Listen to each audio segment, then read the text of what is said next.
pressure cooking was another hot item this year for Christmas. And this edition of Extension Ed Talks is going to be all about what pressure cooking is, all the different things that we can do with it.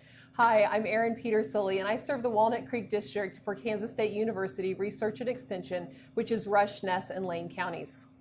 And I'm Anna Schremmer. I serve Phillips Rooks District, and I am that has Rooks County and Phillips County. Why do we want to pressure cook? I hear that several times. Pressure cooking is actually an old form of cooking. You may remember when your mother or your grandmother had a pressure cooker that was on the stove and they used it a lot. And many times they would say, don't run through the house because I'm pressure cooking. It has changed. We now have what's called electric pressure cookers. And they have changed in some of the items that we can cook from what we cooked on the stovetop. They are a much safer form of cooking. They're an easier form of cooking. They're also a healthier form of cooking. Steam cooking is one of the healthiest methods of cooking that you can do. And that's how basically some of these pressure cookers, or how the pressure cookers work. How many of you have come home from a busy day of work and you forgot to thaw out your supper, your meat? And I do that all the time. In the morning, I forget to get it put on in a crock pot or somewhere. So pressure cooking, you can cook your roast, cook your stew, whatever it is that you want to cook, you can still put it on and have supper within an hour to an hour and a half. Okay, so we're gonna bounce just a few things off of here. So you heard Anna mention about us forgetting to put things on in the morning, and she talked about the crock pot, that really doesn't become an option. And one of the things we want to talk about throughout this is that it still comes down to food safety, and we still really can't use that crock pot for frozen foods. So when we are taking that roast and we're using the crock pot, it's for a product that is completely thawed out. Where with the pressure cooker, we can use something that is frozen. It's not staying within that time frame that is going to cause some bacteria and all those foodborne illnesses that we are really worried about. So in front of us here, we have 4 different pressure cookers. So we are not advocating for any particular one. They all function very much the same, but there are differences in some of the features, and you see lots of buttons here in the front. And we'll talk about some of those as we go on. So when we have these pressure cookers, there's still basic functions with them, and still some things that we need to think about when we are using them. First and foremost is that you have this inner pot here, and when we have this, we need to make sure that it's dry. We need to make sure it's in our pressure cooker. How many people have you had to make, oh, guess what? I dumped the stew in and I didn't have my pot in, so yes. This is important, okay? You will fry the inside of this, so make sure that pot is in there. Okay, so another piece that we need to remember, and it is with all pressure cookers, whether we're talking the old style that was on the stove, we're talking hundreds of years ago, it has a ring that creates this seal. And we need to make sure that this ring stays flexible, that it stays clean, and that it's fully inserted in there. That is a big problem that we have with people when they say, well, my pressure cooker didn't come to pressure. Well, a lot of times it is because that ring is just not completely in there. Even if it's up just a little bit, that will cause that to not come to seal. Now, I'm going to let you hold on to this while I pull up the next one here. There are some differences just here with these. This pressure cooker has a top to it, but it still has that basic seal. So we can still pop that off. It has the ring that comes out. And again, we can clean that, we can wipe it off, but we need to make sure that it's fully inserted back in there. Okay, now I got to figure out how I put all this back together.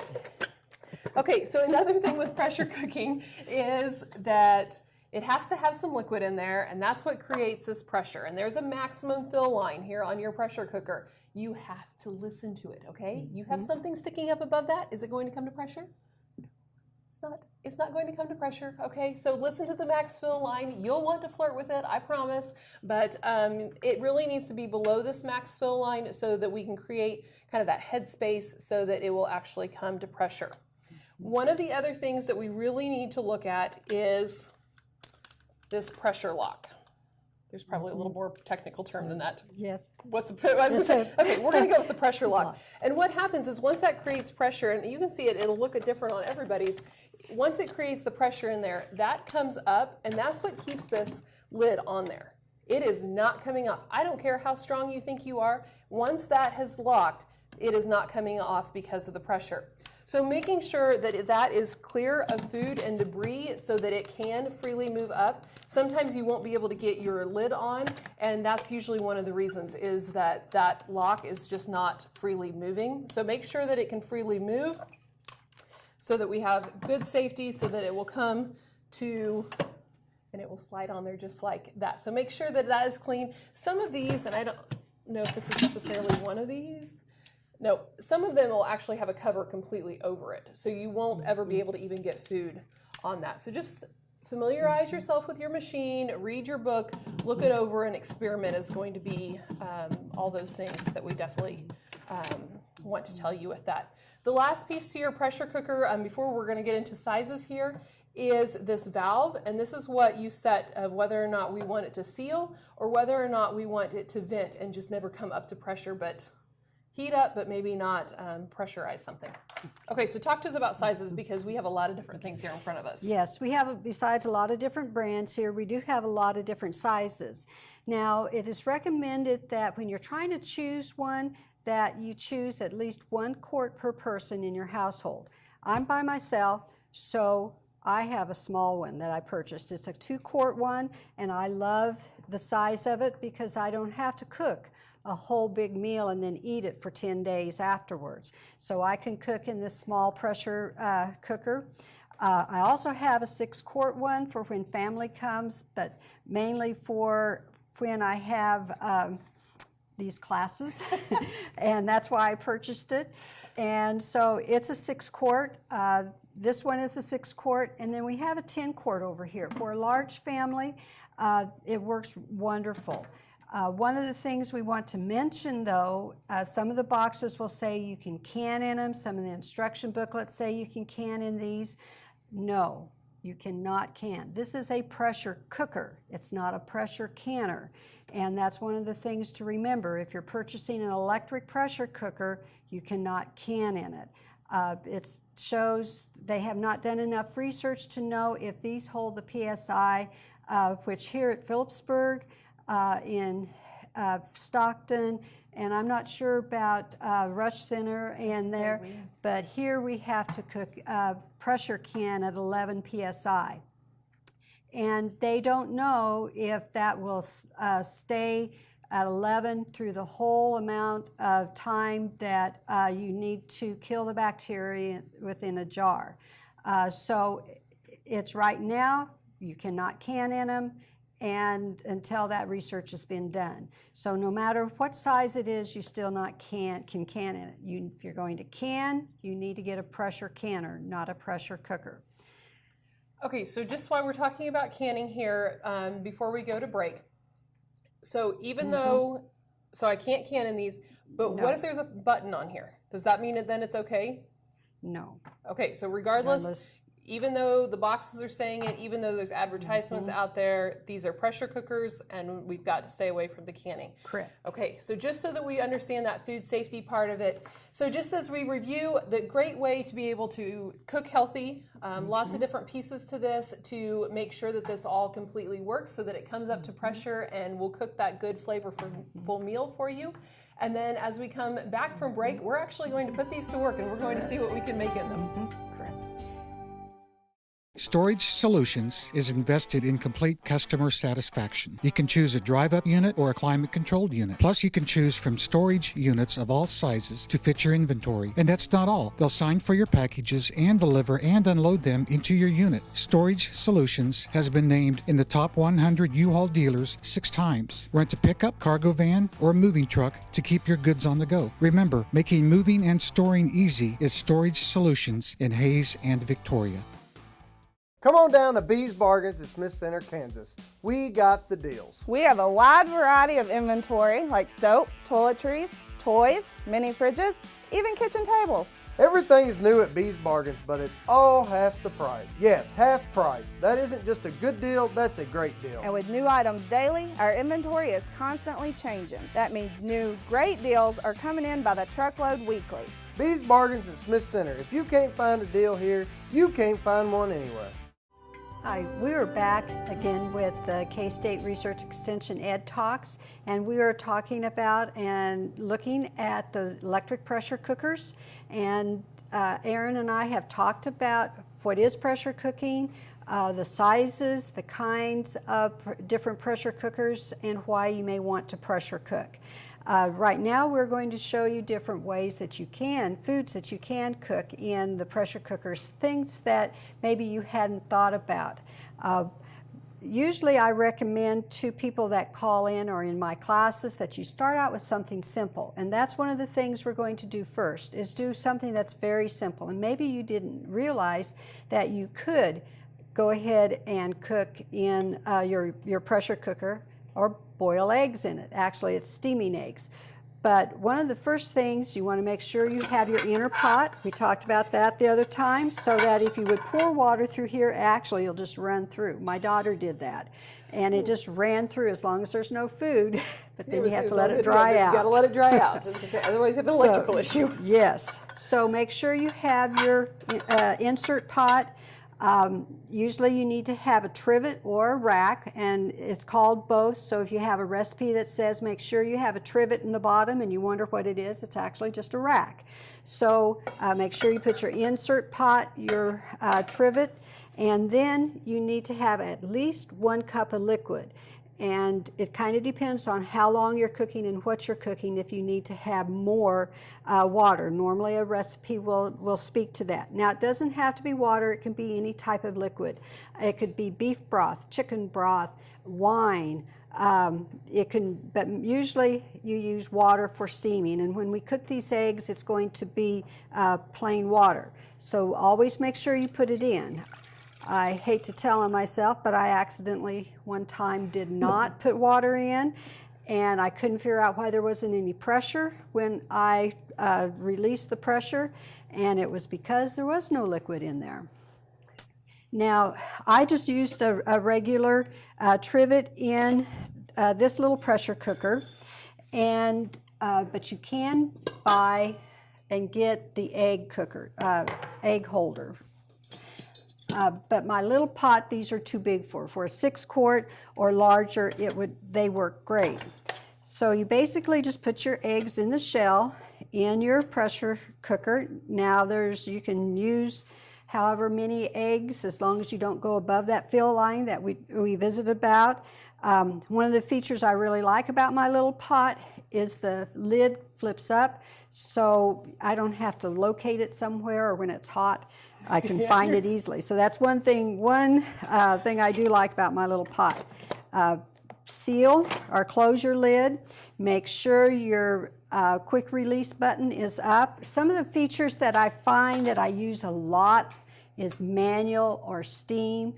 Most of the time I don't use a lot of these extra features. I use the rice when I'm doing rice because it's already pre-programmed. But for cooking eggs, usually it's manual if I'm using my larger one. On the little pot, it is steam, and that's why it's so important for you to get to know your pot. And it's basically, you're going to get to know it by you using it. They all do the same thing, but there's just a little bit of different. Each company has different settings, such as saute, brown.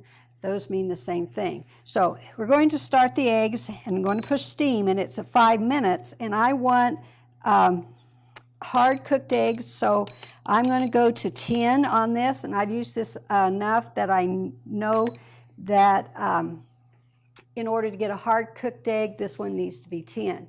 But you need to check your pot and know it. Sometimes it may be overcooked at 10, sometimes it may be way undercooked. So you need to use yours enough so that you know what it is. And mark that on your recipe. I have a little cheat sheet I marked down that this is what it needs to be. So mark your times on your recipe, because all the classes I've had, sometimes I've had 8, I'm using a brand name here, but Instant Pots. and they all cook at a little different time. So you need to know what your pot and how long it's going to take to cook an egg until it's completely done. It takes a certain amount of time to pressure up, and sometimes you'll see steam come out, sometimes you won't, but the vent will shut, and then it will beep, and it'll start to count down. Okay, so a couple things that you mentioned is, as you were telling on yourself, that you didn't put water in. You know, there's a lot of safety features really built into these, and these are why the electric pressure cooker isn't as scary as what putting a pressure cooker on the stove is. So if you would have done the same thing on the stove, what would have happened to your pressure cooker? You would have probably at least blown the safety valve out. Yep. So, so there's definitely some things with that where this does, I mean, not saying that these can't malfunction, they definitely can, but this has got some safety features built in so that if it does run out of water, or if you didn't do something, or you don't have your lid quite on there right, it's going to power itself down and not work. So while we have hard-boiled eggs going on, one of the other great things, I guess it's been dubbed whole meal magic, being able to put the entire meal in the pressure cooker. And we'll talk about some of these other desserts and things that you see out there. But we're going to do meatloaf. And so in the bottom of the pan, we're going to put some potatoes and some carrots in there. And this is where, again, I'm using about that cup of liquid that's going in there. This is where Anna mentioned earlier of how we could use beef broth. Again, if that's what the flavor that I wanted in the bottom, I could definitely do that. So I have the potatoes and carrots in the bottom. Each rack with the different brands, sometimes even within the brands themselves, may look a little bit different. So I'm just going to set this on top of my potatoes so that I can set this foil packet of the meatloaf in. Use whatever recipe works for you. If you have a family favorite, by all means, use it. So we talked in the first segment about how it creates that pressure and that we have to have it below the max fill line. So if you could look into this, you would see that we're below the max fill line, but it also needs some space around the side. So I need to make sure that my meatloaf is just a little bit smaller than what is going in here. I just made a foil packet for mine. You could use a foil pan. If you wanted to use your steamer basket, you could make that work.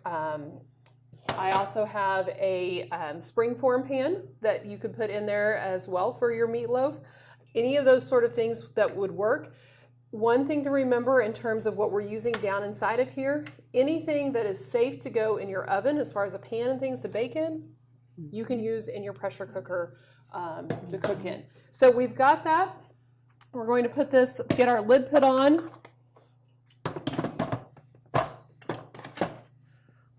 Okay, so as Anna was talking about all the different buttons, I could push the meat button and make that go, but I could also hit a manual button and simply add time to this. And we're going to cook this for 27 minutes. If we were cooking beans or something like that, we could change the settings. We could delay our timer. Maybe we don't want it done right away. Or maybe even on supper itself. I want supper to be ready in an hour. It's going to take 30 minutes for it to cook. I could delay time for just a little bit, but I still need to watch the food safety aspect of it. So while these are cooking, Anna, tell me about what's your favorite accessory. Let's talk accessories here for just a minute before we come back. Everybody laughs because I love kitchen stores. I love accessories, and so this is just right down my alley. Probably one of the things that Erin alluded to earlier was making sure you clean your rings. But one of the things that it has shown is that rings hold flavors and odors. So I have a ring, and you can kind of see possibly that it's discolored. This is the one I use my meats in. I have a blue ring in my other one that I do my desserts in. You might want to use this for other spices. But I would purchase, this is one thing I would do, is actually purchase at least 3 rings. They're not all that expensive. But if you're doing an angel food cake, you don't want it necessarily to taste like meatloaf. So it's important. Possibly. Maybe, probably not. But so you need to change those out. So that's one of my favorite ones. Another thing that I really like is the cheesecake one. I believe Erin showed that to you earlier. There's a couple of different pans. This is a cheesecake pan also. I have a little cheesecake on it here. That's an important one. You can see that I believe that beeped and probably is going to be counting down here just a bit. Another one is the angel food cake pan. Who knew you could put and cook angel food cake in there? And they have one, and I don't have it yet, but probably will be getting one soon, is the bundt pan that you can use inside. The bundt pan's pretty cute. Now, yes, these are small, and most of them, unless you have a really big 10 quart, you need to have 7-inch pans. Another accessory I really use a lot is my steamer, and it has a higher center part so that it makes it easier to pull your vegetables out. And then sometimes if you lose your trivet or your rack, or yours didn't come with it, you can make one.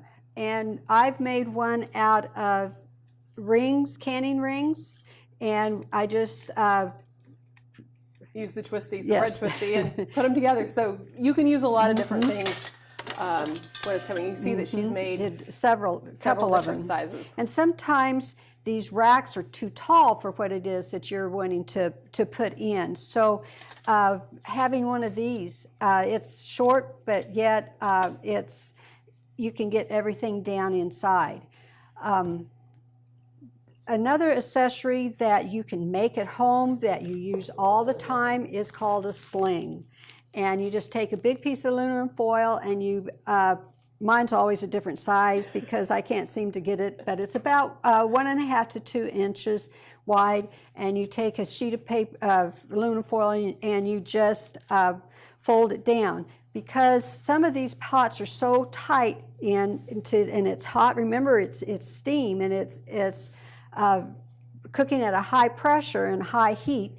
You can't grab a hold. You can't get your hands down in there. So a sling helps you to take these up and out of your pressure cooker.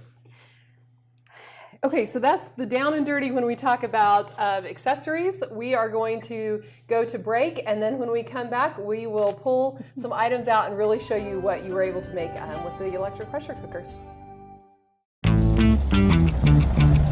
Some mobile phone providers think they can just take.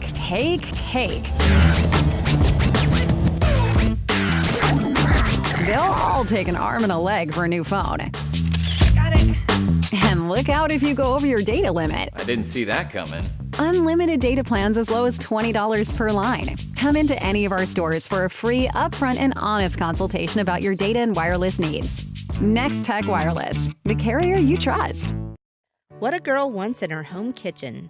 Ease of use, flexibility, fun, the latest kitchen design, Frigidaire Professional Real Stainless Steel for fewer finger smudges, a French door refrigerator, convection cooking, a quiet dishwasher. Have the staff at Genuine Appliance in Hayes demonstrate new Frigidaire Professional appliances to find what you want. Genuine Appliance at 1224 East 27th in Hayes. Everything a girl wants. Welcome back to Extension Ed Talks, and this edition has been all about using the electric pressure cooker. And as we've talked about food safety, as we've talked about accessories, we are down to probably the best part and actually getting to eat those creations. One of the things Anna mentioned earlier on was being able to eat healthy. And we've talked some about angel food cake. This is an angel food cake made from a box mix. We're actually using half of a box mix. And if we made 6 servings out of this, we're talking about 140 calories per person. So a great way to have a fat-free snack. And in the last edition, in the last segment, we put in meatloaf. We did that whole meal magic, and this just went off. So one of the things that's really, really important in your recipes is, does it say natural release, quick release, or does it say slow release? Natural release is really used when we have those whole cuts of meat. So if you're putting in that roast, we need that pot to come down naturally, because if we don't, the tendons and the meat, the fibers there, will bounce. Okay, so we don't, it's in there, it's doing this. We don't want that. That's going to be a rubbery mess. So we want that to come down naturally. Some of the recipes say to slow release, and they mean really just to move this a little bit and just slowly let that come down. Now, when we are using other things like the ground beef in here or our vegetables, we can quick release that.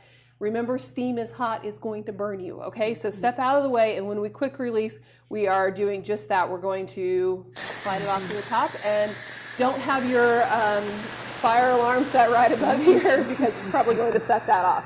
And also make sure it's not underneath a cabinet, because it can take the finish off of your cabinet.